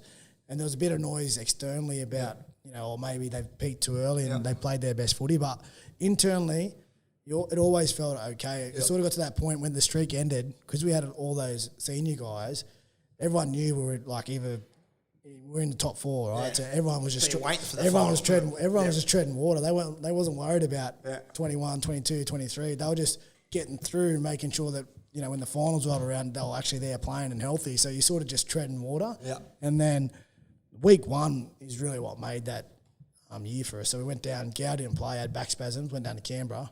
Yeah. I got knocked out in like the first 2 minutes, got an elbow off BJ Little going in for a tackle, knocked clean out. Kurt Cabell came onto the field, second game of first grade, played 76 minutes, and we beat him 14-10 in Canberra. Was that the Viking clap from? That was mixed Viking clap. So we beat him down there, and then so we got the week off, and week off is gold huge. that time of year, and then everyone got back on healthy, played the Cowboys, who come off a tough game against the Broncos the week before, went to extra time. We were like shot out of a cannon after the week off. Couldn't go with us, and then into Melbourne. Mate, I know you love a beer. You're a great judge of a schooner. Then you're coming back, you're on the bus, run us through the party afterwards, run us through the sheds, and then you're getting on the bus, and then you're driving back into Cronulla. How's that? Yeah, it was the best ever. Yeah. You're sitting in, you get your ring, you go, the crowd finally goes, you go into the sheds, you do your bit of media, you just want to get in there with the boys, right? You're holding the trophy, sitting around that ANZ change room, the SC's come out, everyone's having a beer, and it's the best thing. Like, you work all year for that, and not just all year, like previous years, and you finally get there and achieve it, and you just want to soak it all in. You never want it to end. Nah. And then the knock comes, like, all of a sudden it's midnight. Like, the game doesn't finish until... It's late. 10 o'clock, and then all of a sudden the knock comes, it's midnight, we got to come on, start getting ready. We got to go back to Cronulla. The fans are waiting. It's like, okay, sweet. So some boys are going, fuck, just small beers, and everybody's going, we'll get back to Cronulla and whatever. So we all shower up, and then we go out to halfway. A lot of teams do go to halfway. They take the trophy out. You all have a bit of a reflection out there. You have a beer. No one's in the stadium. No one's in the stadium. The lights are off. A little bit of reflection and a toast to the year, and then onto the bus, and then music cranking, music pumping, and we weren't really thinking about it. But then the word got back that they'd open up the stadium for the fans. So we're all sort of looking forward to that. We jumped off the bus. There's a back way up the stadium. Went up the fire stairs. You might know where you do the commentary. So we're up in the commentary box. Come down on the first level, and then Gow brings the trophy out, lifts the trophy out. The whole field. Yeah, there's plenty on the field, eh? Yeah, it's all full. There's a couple of good photos of from behind. I think I've seen a good photo of you and Louis holding so the trophy. It's just so cool, man. So we ended up going to the club, and we just stayed in the club. All our family that was waiting at the club, so we had a night in the Leeds club. The fans, they left, and then we had another fan day the next day. So we just pretty much stayed in the club the whole night. Stayed in the club for a week. You wouldn't have to buy too many beers in the Shire for a little while. It was a great time. Like, even post the grand final, that next pre-season, being the premiers. You could just have a good feel in the community. Like, the people were proud of the club. The people were proud of you as players. I remember there was a surf comp on down at Cronulla. There's heaps of people walking around watching the surf comp, but there was just an energy there. Everyone was really proud to be from Cronulla and proud of the club, and it was wonderful for the community down there to finally get that job done. They'd waited for so long, right, and meant so much. Well, people would have had a lifetime without ever seeing it. A lot of people, the majority of people didn't even say congratulations. They were like, thank you. Thank you very much. You finally got one. Like, my old man missed it. Like, would have loved to see it. Or, I've been a fan since inception. Like, I'm glad you've seen it before I died. Like, a lot of sort of stuff like that. So it meant a hell of a lot to people. Like, you think you go there, I just want to play footy and win, for myself and for my team and for my family. But, a lot of people come on the ride for you. So to get it done, it was certainly special to be a part of. How was that off season? Did you enjoy it? Yeah, it was go good. A bit harder than most off seasons. Can't remember. No, actually, you know what? Must have been good then. I mean, missus almost left me. I went to. That's every Saturday night for me. I went down to Derby Day. Derby Day was on my birthday. Beautiful. So I went to Melbourne, went to Derby Day. There's just something about when you win the comp, how the off season you feel so good. Well, you did it right. You succeeded. Like, most times, if you lose, you go, we fell short, and then you're thinking about, okay, it was a good year in most aspects, but we didn't get it done. We fell short. So you have a good time, and it's good to have a break, but you want to actually get back and start working towards doing it again, but you've done it. Job. Well, then when you've actually done it, you're like, so you're down at Derby Day. So I was down at Derby Day. We had a good time, and I was supposed to fly home on Sunday with my mates. And then I bumped into a fella on Derby Day. He said, "Oh, why didn't you come and stay with us for Melbourne Cup Day?" I'd never seen the Melbourne Cup. I was like, "Yeah, sweet. I'll just give my missus a call." And Should have been happy with this that. on the back of like the grand final. And she's hung up, and then when I got home, I was in the walls. But It's like, that's what I do. Like the old Suncorp Stadium reception when you run out getting booed, just like walking into my house after 3 days late. How was it defending the title, mate? Not only you just win, but the thing about being at top, you've now got to work twice as hard just to achieve the same thing, and everyone's gunning for you. Do you remember that season being any different or any harder now playing as a defending premier? I felt like we had a lot more confidence the next year. Like, we didn't probably play as well as we did the previous season. Like, the 15 in a row is pretty unique. But I felt like we just always felt we were in the game and always good enough. And even if we were playing at 80%, we could probably still get the job done on the back of someone. Yep. And we progressed through that year pretty well. We just fell short. We ended up hurting ourselves a lot with just dumb things and game penalties and lost ball and we just weren't as sharp as we were the year before. And I suppose a lot of teams come undone, with that probably. Do you think that's because of it can sort of not complacency? That's not the right word, but because you've done it before and you've got that confidence, it's sort of like it'll be right. We get it done. And I remember there's a stack of games you just pulled it out of the fire late, and it sort of can cover up the areas you need to fish. But that's at the same time, that's the confidence of the team. Where 2 years ago you couldn't have done that. You know, if you played like that, you would have blown off the park. Now you've had the ability to win, play poorly but win, or win ugly, so to speak. Yeah, and I think we just weren't as sharp when we needed to be. Like the year before, we're just on, right? Things are just happening. You're just getting it done. But where like you said, the year after we probably weren't as sharp, but because we had the confidence, we still managed to get it done a lot of the time. But it doesn't. When you get to the big games, it doesn't hold up. That you need to be on point.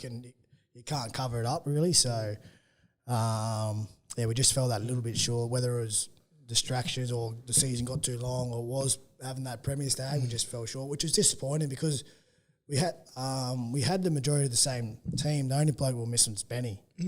So who played fullback that year? Val played a bit. Who else? There was someone else come in and played a bit. It was mostly Val. We only the semi-final you get beat by the Cowboys 15-14, was it? Yeah.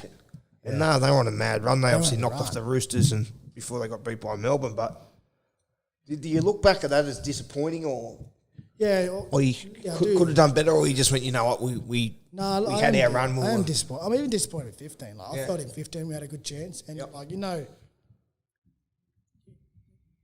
we had a really good chance to give ourselves an opportunity. That's the biggest thing. You just want to give yourself a shot at it, and we just fell short in 15 and in 17 of just getting there and giving ourselves a shot. Like if you get there and you have a shot and you fall a little bit short, you go, well, but we didn't even get there, so it sort of is disappointing. But you learn from it, and unfortunately, that's when the sort of that nucleus of that team started to fall away. Had a couple of retirements, a couple of boys leave the club, and we're just in that phase now. Where we're coming again. Yeah, we're coming again. It's funny with, and this is just my opinion. I won my, obviously the salary cap got stripped, but still won at the grand final I played in 2009. So I was 28. I was in my 11th season of first grade. Obviously lost to 03 and 04 at the Chooks when I was young. It's funny, before I'd won that grand final, I was always like, I just want to win a grand final. So you talk to people who haven't won grand finals, they just want to win one grand final. Talk to people who have won a grand final, it's like I should have won two. Yeah. So if I'd never won in Melbourne, I'd just said I would have done anything to win one. Because I won one, I look back and said I should have won. Should have won more. Do you see that? Do you now look at, and you've still got plenty of time to go, but you look, geez, I should have. Yeah, well, that's the thing. You always look back, and you probably realise it more when you're a bit older. Yeah. You look back and you go, geez, that was a good chance. Like if we'd have just, got that game done, or if we'd just not made an error there. Like it's these little tiny things that add up, and a lot goes into it. Like the playing group, the coaching staff, the experience of the group, whether they've been there before. Like when you've been there before, it's easy to do it because you know what it looks like, right? You've done it. It's just like trotting it out and making adjustments on the run.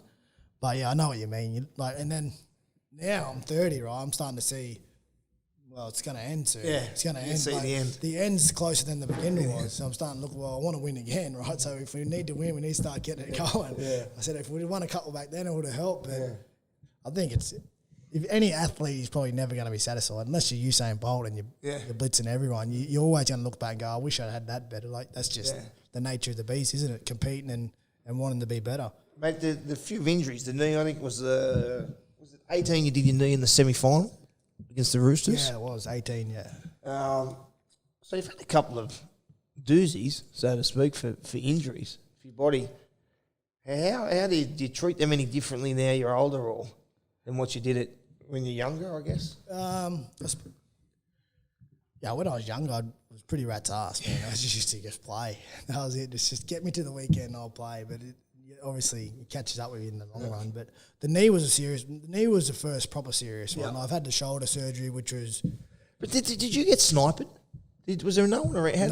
No. So it was the semi-final one, the first week at the footy stadium. I ducked into the backfield to get the grubber. Yeah, and it bounced up and went off my chest, and then it sort of just bounced in front of me. And because I was on the back foot, I went to take off towards the ball, but as I went to take off, I got clipped on the side, so I was sort of twisted, and then boom, just exploded. So I was pretty fortunate because it was only the clean ACL, so there was no meniscus damage, no MCL, just a pure ACL in the middle. And the doc actually said, well, it rarely happens that just the ACL goes. It's just lightning strikes, right? You're in the wrong position at the right time, wrong time, and you go to take off and just boom, complete rupture. So the club was good. Andrew Gray, our head of performance back then, he's a wizard, mate. He's probably one of the best in the NRL. I came in, had the surgery, did all my initial rehab stuff, all my exercises to get the quad and that going back again. Then the club let me go to Canada for 2 months. So I had Christmas, which was our normal Christmas break, and they said I could stay until February, which is my missus' family and that. It was wonderful. We just had our first son was born. So we took him over, the parents met him for the first time. It's their first grandkid as well. We got plenty in my family, but that was their first one. So it was good. It was good. I got over there, didn't do a whole lot of training, just stayed up on my exercises, all pretty like band work and that, so easy to do. Had a good break away and then come back and had like 6 months of solid rehab. So 2020 rolls around. There's a few distractions for the club. Bronson Sherry has his incident, and his release, Josh Morris, and Plushies are playing short with the salary cap issue. So all in all, there's a few distractions there, and 2020 wasn't a bad season. Especially at the back end, you've got going pretty well. I thought Sean Johnson played well. Yeah, well, I missed the first part of the season too. So that was 2019. We're talking 2019. No, this year. Oh, this year. Yeah. So no, I started this year, but this was COVID year. So, but the first year Bomber took over. That was actually a hard year too. That was because I was missing at the start of the year, my ACL. You come back halfway through the year, didn't you? Yeah. So I came back. So Gow retired. Yeah. So then, did Gow was still playing? Hey. Last year he retired, 2019. 2019. So he came in, he had the salary cap restrictions. He had a lot of key injuries throughout the year. But we end up getting going. I think we still had that experience in the squad just to sort of get through the hard period. Yep. We weren't playing so well, but we managed to get it done, and we unearthed some good young talent. Obviously, Bronze came through. Britt Nicora, he had a great year, ended up playing for the Kiwis at the end of the year. Brayley came through. So we were still in a good spot. Shawnee come across. He had a few issues to start with, but a half moving to a new club, you're always going to take a bit of time to gel with the players and the systems and get in there. And you see this year he's kicked on. So, but yeah, we made the semis. It was a good year, and considering it was starting to be in the rebuild, not the rebuild phase, but the transition phase. We lost a lot of experience, and then I suppose. I've never been at a club like Melbourne who've had sustained success for 10 years, but the trick is when you're sort of rotating the squad or transitioning the squad is to still try and keep a strong enough group that you can still compete and still play well, still give yourself a chance while these young guys are developing and learning the game. So I feel that's where we've been the last couple of years at the Sharks. Because you haven't hit rock bottom. A lot of clubs go the other way before they come up again. Well, we've managed to play finals both years, and we certainly have showed our biggest thing has been consistency. We've showed on a night where we get it all together and we play, we can go with anyone. Yeah. We can go with anyone, and we still have that ability within the team to compete with the best teams on any given night. The trick is consistently doing it, right? Giving yourself a chance every week to play your best footy. I think the only team this year that we didn't even come close to was Penrith. They touted us close, right, twice. But every other team, we'll ride in the game. And I think maybe we've got probably over 50, 6% of the squad is only in their first and second year of first grade. So those guys, it's disappointing. We went down to Canberra and we had a great first half. Threw that intercept before half time, which killed us. And then we just couldn't go with him in the second half. Jackie Whiten had a real big second half. We just couldn't go with him. But, it sucks at the time. But all these young guys, you learn, you take the hard lessons and you get better from it. It gives you a little bit more motivation. You understand what it feels like. It's a part of your development. So I'm really confident in the group we have over the next couple of years. If we can just get it right and get to that level, I think we'll be, hopefully be able to give ourselves a shot. Oh, I'll get to what it's like playing with Gallen and how Johnny Morris is going in a minute. You just mentioned that game, the semi-final. You're right. You're flying. There's the George Williams intercept right for half time, and then started the second half. Fuck. I'm still baffled by this referee decision. Whiten's try when he takes the quick tap. It's clear.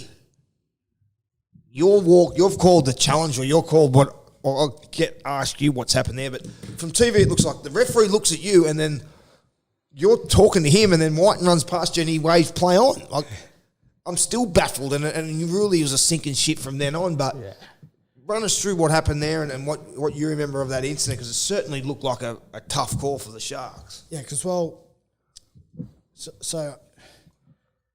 He's blown the penalty, right? And I thought we should have had the ball previous to that play. I think Fafita lost it. I thought it might have got stripped from Fafita.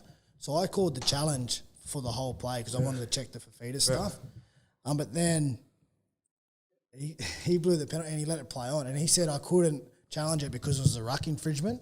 But then I challenged back that if it's a ruck infringement, like what I think it should be 6 again, not a penalty. So it should be play on. But because he's blown a penalty, I thought I could challenge it. But he said, no, you couldn't challenge that. And But he was talking to you. The fact of the matter is, whether it's a ruck, whatever penalty, whether you can't even challenge it, he's there talking to you when Whiten goes past that.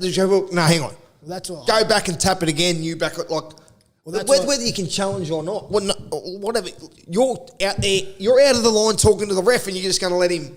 Yeah, well, that was my argument then, and you shouldn't argue, but that was my argument with him. It was like, well, fair enough. If it's not a challenge, well, just at least tell me a challenge and go. It's not as if I'm trying to slow play to it. Like I'm coming in, and I'm doing it straight away. I'm not doing it from ages away. Like it's almost you blow the penalty, I say challenge. Like and then he's looking at you. It's not like can't see you, Anyway, so I look at it, I'll have to learn from that. I'll have to, to be fair, it was always bound to happen. There's going to be a miscommunication around it. There's a new rule. It was always going to...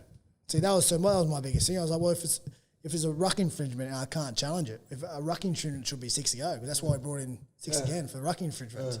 But then because you blew the penalty, I thought I could challenge it. Yeah. But you can at least front the referee and talk to him about the decision, can't you? Not that night. Not that night. So that was disappointing. But hey, like I said, we'll learn from it, and all our young guys. It sucks to lose like that. A tough year, a long year with all the bubble and COVID. A lot of it was long for a lot of players, not just our team, every team. So it wasn't great to go out like that. But all our young guys will learn from that, and they'll be better players for it. And hopefully, it lights a fire in a lot of us and gives us a little bit of extra motivation. Not only young guys, but you've got a young coach, Johnny Morris, because you've been around for 100 years. You've actually played with your coach. Not too many people can say that. How's Johnny? I think he, just from the outside looking in, I know Johnny pretty well. I've played against him for a long time. I think he's done a tremendous job. Always says to be criticism, but that's probably not the right word. A lot of pressure around his job, where I think he's done a pretty decent job taking the team to the finals. Well, definitely. It surprises me too, the amount of pressure on him as well, because you look at the last couple of years, right? You play with especially what he's had to deal with. Yeah, this is the thing. It's not as if it's been smooth. So if it had been all smooth sailing and we'd underachieved and not make the final, you'd sort of go, okay, well, you could understand why. But he's played with salary cap restrictions both years. Well, the first year, major injuries and transition to players, and the second year, you lose Gal, who's a stalwart of the club. Right, so you got me as a new captain.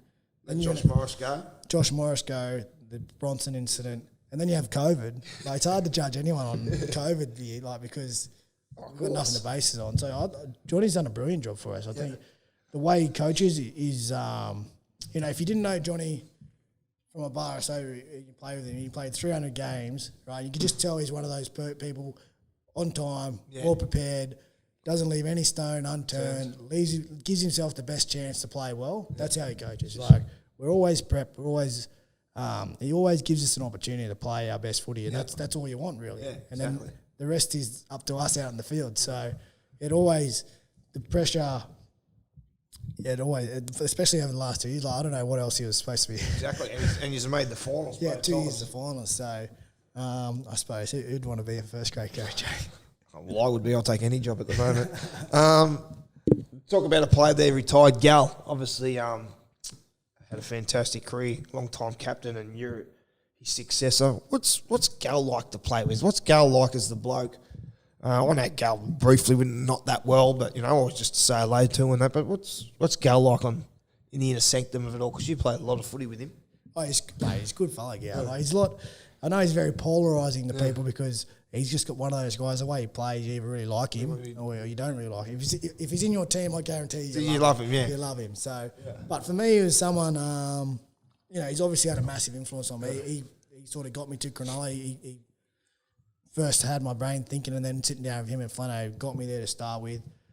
He looked after me as a kid. Like, always gave me a chance and gave me an opportunity to play well and gave me confidence. Yep. And he's one of the guys, I think, the biggest compliment you can get as a player is if you're in the sheds change room and you're putting your boots and another player looks over at you and they give you confidence. Yeah. That's like the biggest tick you can have from another player. So every time Gals was in the sheds putting his boots on playing with us, you just felt confident because you knew what you were going to get, right? He's going to have a crack. You look, we're a chance today because he's getting ready. Yeah, he's going to have his 20 hit-ups and try and rip 20 blokes' heads off, and he's tough as, and he's not going to take a backward step, right? And then you as a teammate, you got to go, right, well, if he's going to do it, I better go with him, right? And then you get enough teammates around it with that same attitude, and that's what you build a club around. Yeah. So, in my opinion, obviously, too young to see Steve Rogers, a little bit too young to see E.T., but got the back end of his career, but the biggest and most influential player to play for Cronulla Sharks is Gow. Well, mate, I know talking about Steve Rogers, my old man played centre against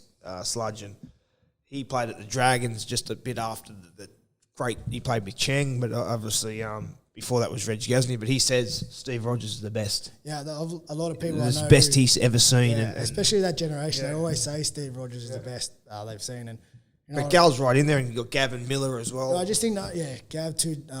There wasn't Dalien's back then; it was another name. Rossman's Medal, yeah. Like, they had a lot of great players, but I think the thing that just gets him over the edge is that we won the comp. Oh, exactly, mate. The comp, and I was very lucky to. Sometimes you're gonna, when you're 40 and 50 and footy's all done, you look back and you go, oh well, I was lucky to play with some blokes, and geez, he was a good player. Like, Gal's a good player, mate. He's one of the tough blokes, man. Well, we look back on your rep footy, mate. Well, you've ticked every box, haven't you? You've played from a young age, played a lot of footy. I think, what are you at, 248, nearly 250 games? Yeah. So 14, you're going into your 14th season next year. Yeah. And you're 30. Yeah.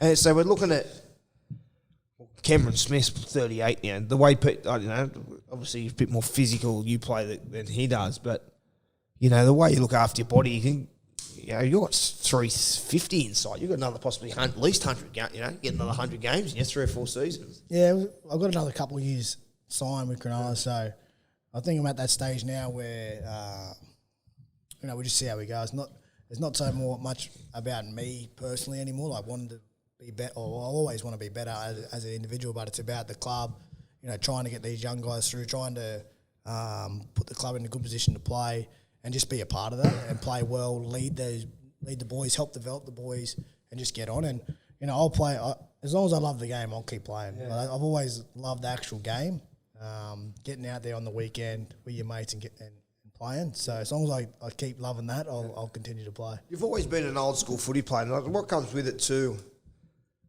you know, you're the captain now, which, you know, I'll get you to touch on what an honour that is. But you've always had captain material from a young age, just from, in my opinion, outside looking in, always been a leader, always been an old school player. You know, when the shit hit the fan, you were in the thick of it, you know. You wanted to be part of it. You know, if it's a street fight, you were up for it, even from a young kid, you know. If we've got to shift the ball and we'll score 50 tries, I'll beat you that way. But if you want to go into an arm wrestle and bash the shit out of each other, I'll beat you that way too.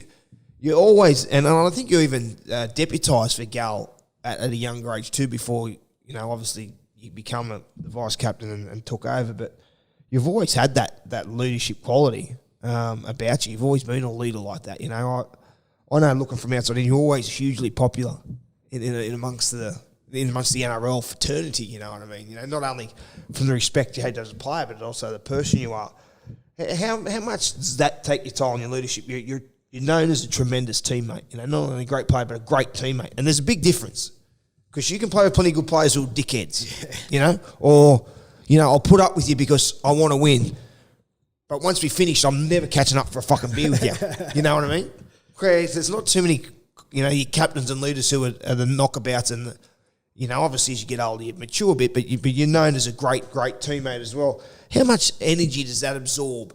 Because you need to be on it training every day, every session. You know, so it's not just Sundays on games, you know. It's being captain at a club, it's a huge toll physically and mentally. Yeah, I think the mental energy is the biggest thing because you're always thinking about footy, right? Yeah. Like, I'm probably lucky that the way, you know, I've watched footy and growing up in footy, I've always think about footy anyway. Yeah. Like the only time I probably don't think about footy is when I'm with my mates having a beer. Yeah. That's probably the only time I do switch off. But even driving in the car here today, I was thinking about footy, like going back to training next week, or should I go the week after? Should I do this? What's our tackle this year? Yeah. Can we fix things up here? It's always on, and I suppose it's the same for anyone in any profession. You're probably always thinking about your job, trying to improve. So it's always probably come a little bit easier to me because I don't have to switch the mental side off as much as someone else who doesn't isn't invested in the game as much as mentally as I have been just naturally. But I suppose early lessons, you know, that we went through the hard lessons of the hard years where you learn to you just got to be confident in the path and just stay the path and not get distracted by the outside stuff. And I think if anyone is confident and you know, they view this guy and go, he's pretty confident in himself and he's just going to go that way. And, you know, he's happy to come along, but if he doesn't really want to, he's just going to do his own thing anyway. People tend to gravitate towards that and they go, well, he must know something, or he's this is a guy I want to be around because he's, you know, we might be mates, but if I don't want to do something that I don't want to do, you're not going to do it. Not going to do it. You walk to the beat of your own drum. Yeah, so, and I think that's it's always held me in good stead. And I learnt, you know, I've always sort of been around older guys because I come through so young, so you learn lessons about... You got that old school mentality. Well, you learn lessons about humility too, like, you know, there's you got to take, earn the respect a certain way, you got to take your time, you just can't come in and do things a certain way. If you want to influence, you got to, you know, take your time and prove yourself over time, and I think that, you know, just the way, you know, I sort of was growing up, really. I remember a great story, I'm not too sure if this is true, but just as you were on a teammate, how good a teammate, when Toddy Carney was going through his situation, and I think what year would that have been, 2014 maybe, 13? Yeah, 14. So what you would have been, 23, 24, 23. You stood up in front, and correct me if I'm wrong, this is a story, you stood up in front of having a meeting with the board or with the chief executive and said you felt, not with the Todd Carney incident, not what they did was, but how he was treated at the time, you know, don't just throw him to the wolves.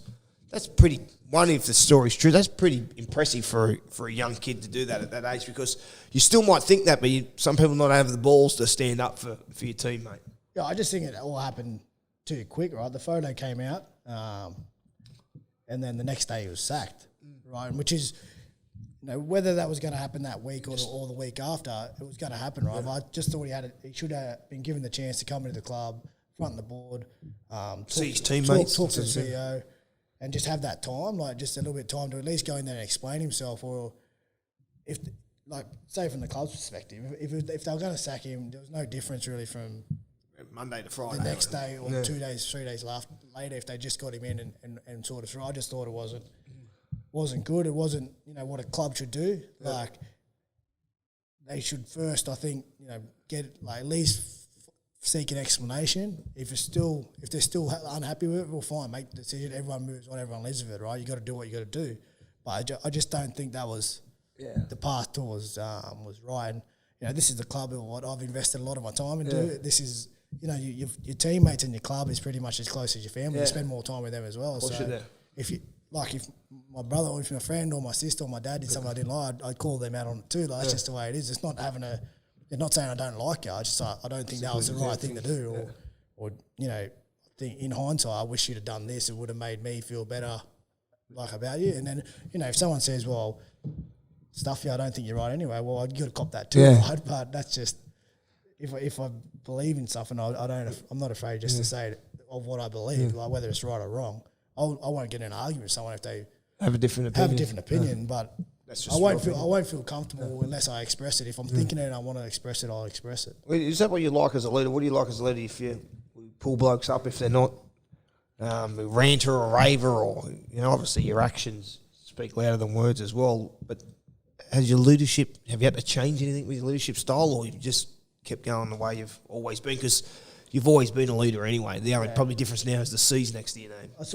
This year was a real different one for me with COVID. I think this is probably the first time I was invested in the game, like outside the game, almost as much as I was within our club. Like I was doing a lot of stuff with RLPA and NRL management just to try and navigate through what the season could start, what it looked like if there was no games, and try and navigate the season's back up, and it's still ongoing with the new CBA and that stuff. So I've invested a lot of my time externally, and it's probably the first, like in hindsight, looking back, I wouldn't change it because it was such a big thing, and everyone needed to sort of do what they could do, and I spent so much time trying to look after everyone, all players, where I probably lacked a little bit of Cronulla, especially in this period, but I don't think I could change that. Looking back, COVID was so big. Yeah. And in a way, that's your standing now in the game, that your opinion counts in those situations. Like, if you didn't have the respect, no one's wants to listen to what you think for the game. So it's like you said, it's a unique situation. But to be involved in that, it's a pat on the back for you. What people value your opinion on these issues. Yeah. So hopefully now that starting to look a bit clearer, hopefully we keep getting better and we get on top of COVID and we get back to normal as quick as possible.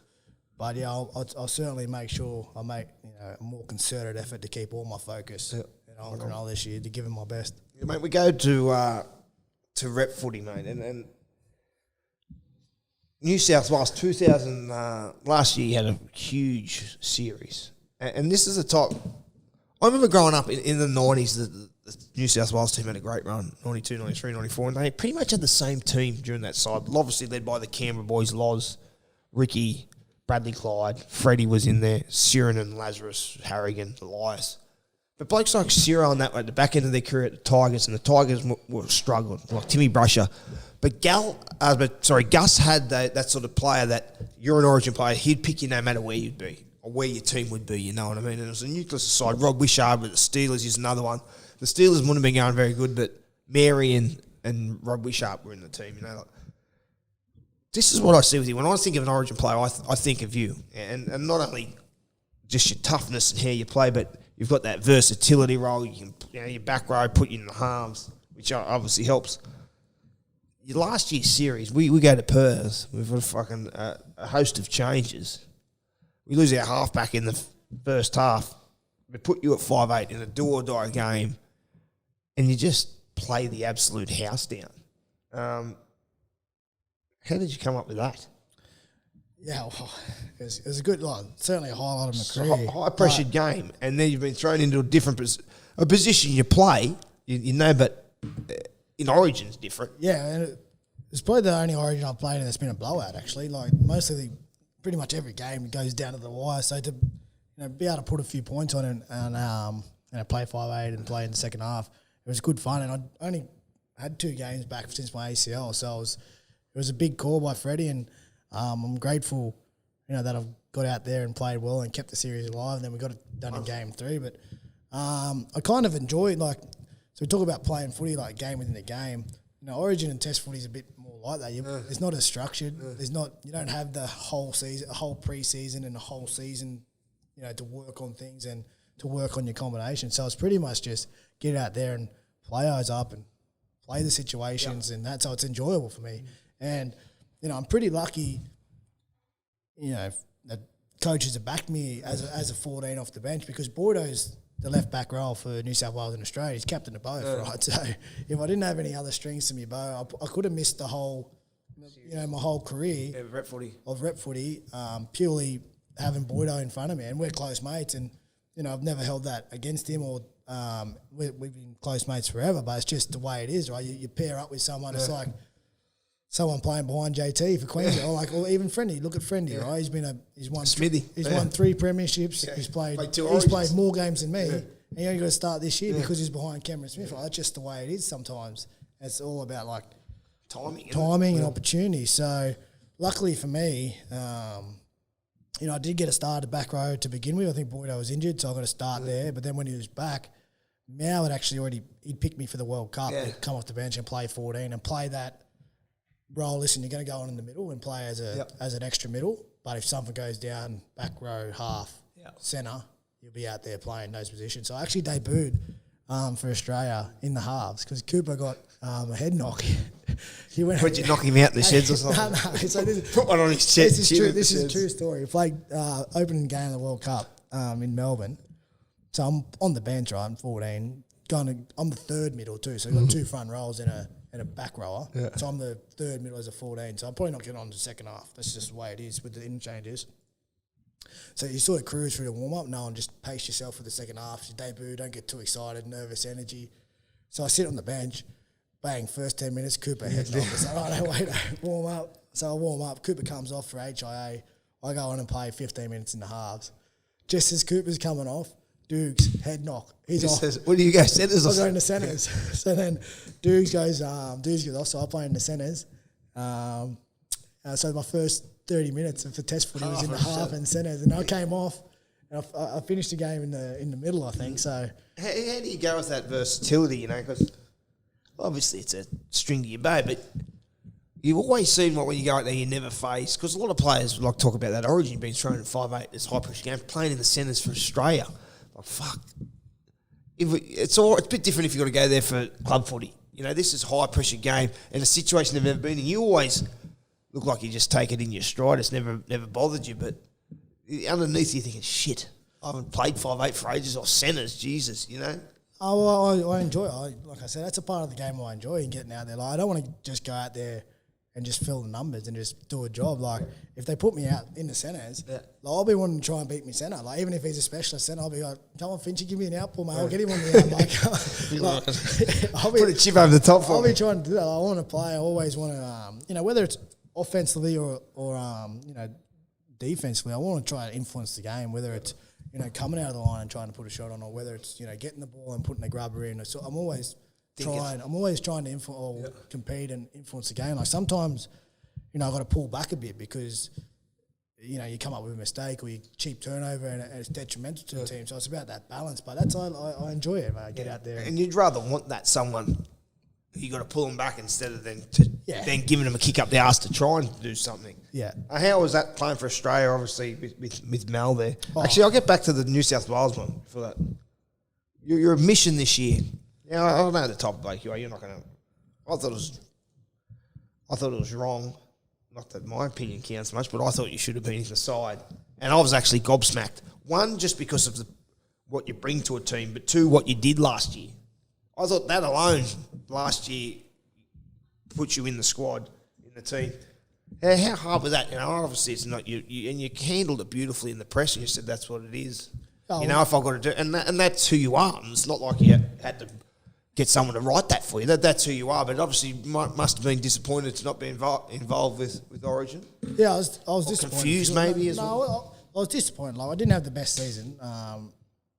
Probably inconsistent at times. Like, at times I played well, and at times I didn't play well. But it was a long year. It was a tough year. I had a bit going on, with the stuff externally.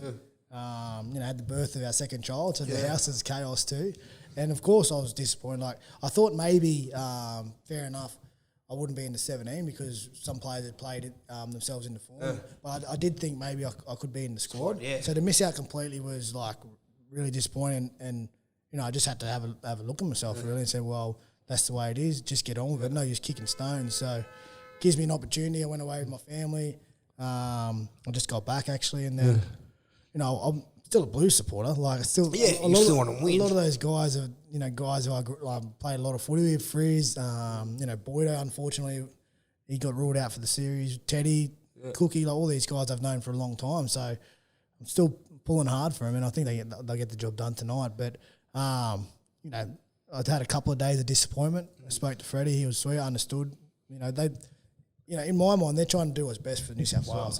And you do that too, but, you've always been what's best for the team. But yeah, and if that's the way it is, well, that's the way it is, mate.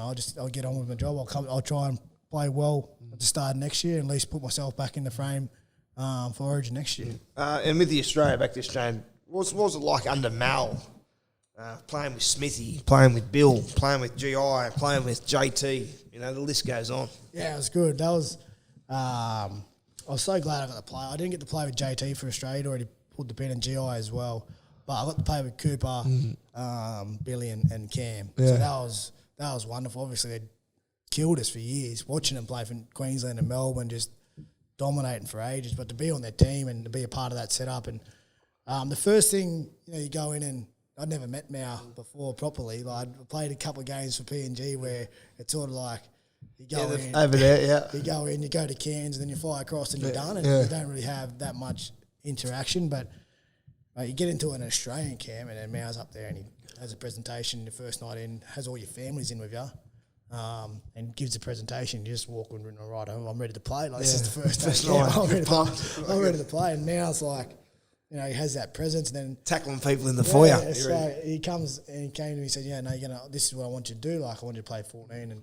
You'll be there, as the tournament progresses, it was awesome. And then obviously to play, with that team. Like it's funny when you play for Australia, it's a lot more relaxed. Origin's intense, right? The build-up, it's just intense. The rivalry, there's, everyone's hanging on to it. But Test footy is a little bit different. And because, playing in that team. Enjoy it a bit more.